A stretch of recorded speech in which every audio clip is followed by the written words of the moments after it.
The winter of 1877 came down hard on the eastern Tennessee mountains, settling into the valleys like a living thing.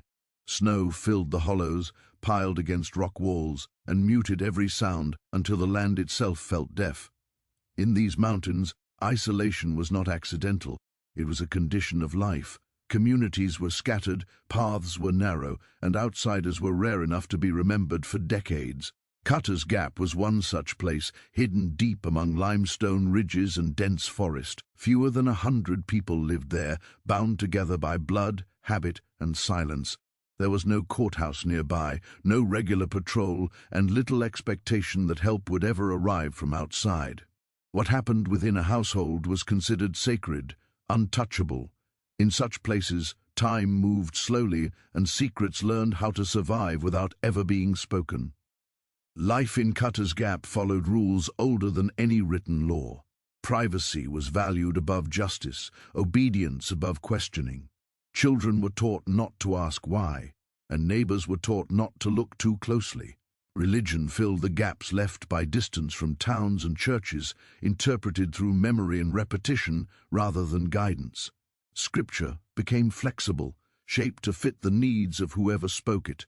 Authority rested firmly with the head of the household, usually the father, whose word carried the weight of both law and God.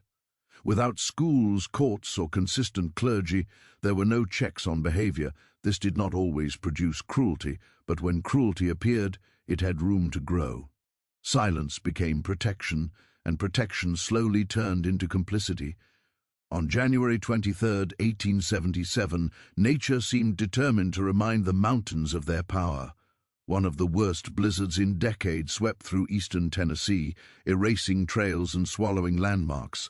Wind howled through the valleys, driving snow into every crack and crevice. Temperatures plunged far below freezing, making travel deadly even for those who knew the land well.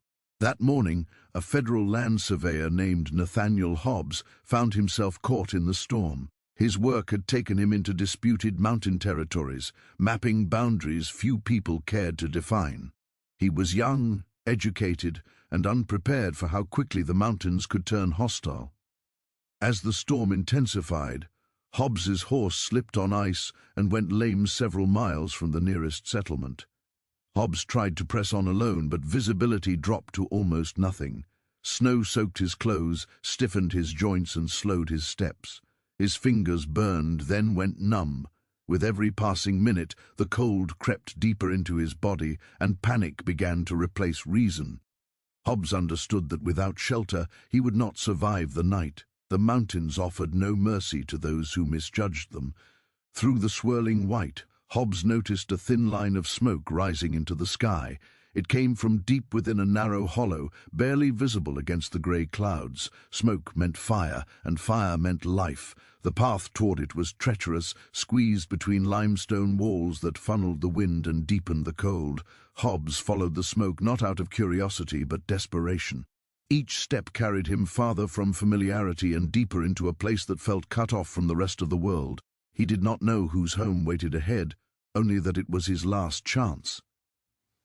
The cabin appeared suddenly from the trees, standing in a small clearing surrounded by dense forest. Despite the isolation, it looked well maintained.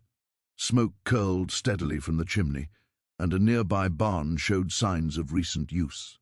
Tracks in the snow suggested livestock and daily routine. Everything about the place spoke of order and control. This struck Hobbs as strange. In such remote terrain, neglect was common, yet this homestead felt preserved, as if someone worked hard to maintain appearances. A sense of unease settled over him, though he could not yet explain why. When Hobbs knocked, the door opened almost immediately. 3 young women stood before him, dressed simply but neatly. Their hair was pinned back, their faces calm to the point of being unsettling. They did not seem surprised to see him, nor did they hesitate. The eldest invited him inside with quiet politeness. Hobbs stepped into warmth, grateful for shelter, though the stillness of the room contrasted sharply with the violence of the storm outside. It felt as if he had stepped into a different world. Inside, the cabin was clean and orderly. A fire burned steadily, and the smell of cornbread filled the air. The sisters moved with practiced efficiency, setting a place for Hobbs at the table. Their movements were quiet, deliberate, and strangely synchronized. Exhaustion dulled Hobbs's instincts, and hunger overpowered suspicion. For a moment, the warmth and food made him forget the danger outside. That moment ended abruptly. From beneath the floor came a scream. It was sharp, raw, and filled with panic. Not words, but a sound of pure desperation. Hobbs froze, his hand hovering above the food. The scream lasted only seconds before breaking into sobs and fading into silence. Hobbs looked to the sisters, expecting shock or alarm. They did not react. They continued their tasks as if nothing happened. The calm with which they ignored the sound unsettled him more than the scream itself.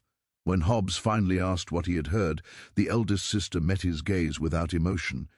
She said it was their father and that he was not well. Another sister added that he was being cared for. Their answers were brief and final. There was no invitation for further questions. Hobbs sensed that pressing the matter would not be welcomed. The words themselves were ordinary, but the certainty behind them suggested a story long settled in their minds. As night fell, the storm continued to isolate the cabin from the world. Hobbs lay near the fire, pretending to sleep while his thoughts raced. The sounds returned throughout the night.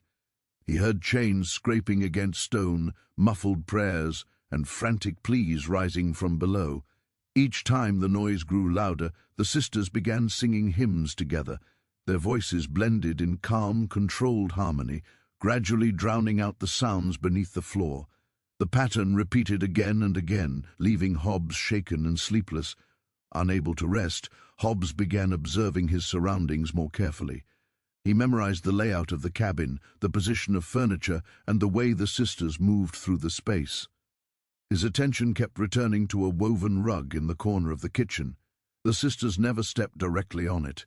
Their paths subtly shifted, as if avoiding that exact spot had become habit. Hobbs suspected that beneath the rug lay a trapdoor, and beneath that, the source of the screams. Morning eventually arrived, pale and cold. The storm had eased, leaving the world buried beneath fresh snow. Hobbs gathered his belongings quickly and thanked the sisters for their hospitality. The eldest walked him to the door and offered a farewell that felt weighted with meaning. As Hobbs stepped back into the cold, relief washed over him, followed immediately by dread. He knew he could not forget what he had heard. To walk away without acting would make him complicit. The journey back to civilization took 2 exhausting days. Snowdrifts slowed every step, and Hobbs's thoughts returned constantly to the screams and hymns. When he finally reached the nearest settlement, he avoided local authorities. Something in his gut told him they would dismiss the matter as a family issue. Instead, he sought out federal officials, men who might be willing to challenge mountain customs. He described everything in detail, emphasizing the isolation and the trapdoor beneath the rug. Weeks later, when weather allowed, lawmen accompanied Hobbs back into the mountains. The journey itself underscored how cut off Cutter's Gap truly was. When they reached the cabin, the 3 sisters greeted them calmly. There was no panic, no attempt to flee. When asked about their father, they did not deny anything. Instead, they led the men inside and pulled back the rug in the kitchen corner. The trapdoor opened with a creak, releasing cold air and the smell of damp stone.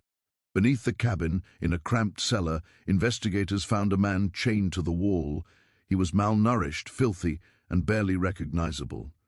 This was Ezekiel Bird, once known as a respected mountain patriarch. He begged for release, claiming his daughters had imprisoned him unjustly. His voice echoed in the stone chamber, thin and desperate. As the investigation continued, a far darker story emerged.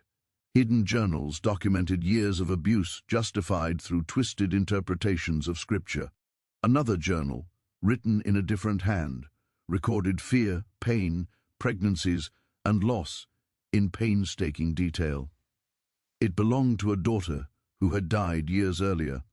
Her words told a story of suffering that began after her mother's death and intensified with time. The surviving sisters explained everything without hesitation. After their mother died, their father isolated them from the community and claimed religious authority over their bodies. He enforced silence through fear and punishment. One sister secretly documented everything, believing that proof was the only chance for justice. She died from complications of a forced pregnancy. When the others found her journal, they knew the youngest would soon be next. They believed no one would help them. Killing their father would erase the evidence and ensure their own punishment. So they chose another path. Using chains their father had once threatened them with, they imprisoned him beneath the house. They kept him alive, fed him sparingly, and counted the days.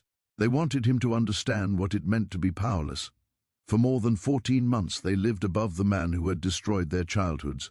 They waited, believing that someday someone would notice, someone would listen. When Hobbs arrived, they understood that moment had finally come. They did not hide what they had done. They were waiting. At trial, the journals were read aloud in court. The voice of a dead girl filled the room, leaving jurors and spectators shaken. Medical testimony confirmed years of abuse and physical trauma. Ezekiel Bird showed no remorse, insisting his actions were justified by faith and isolation. His words only deepened the horror. The jury deliberated only hours before convicting him. He was sentenced to life in prison. The sisters were never charged. The court ruled that they had acted to survive when the law could not reach them. Their actions were not revenge, but a response to years of unchallenged cruelty. After the trial, Cutter's Gap returned to silence. The cabin eventually decayed, reclaimed by forest and shadow. Yet the story endured, preserved in records and whispered warnings. It remains a reminder of what happens when isolation protects evil and silence becomes obedience. The mountains did not change. The hollows still swallowed sound. But one secret did not disappear. It surfaced because someone, lost and desperate, followed a line of smoke and chose not to look away.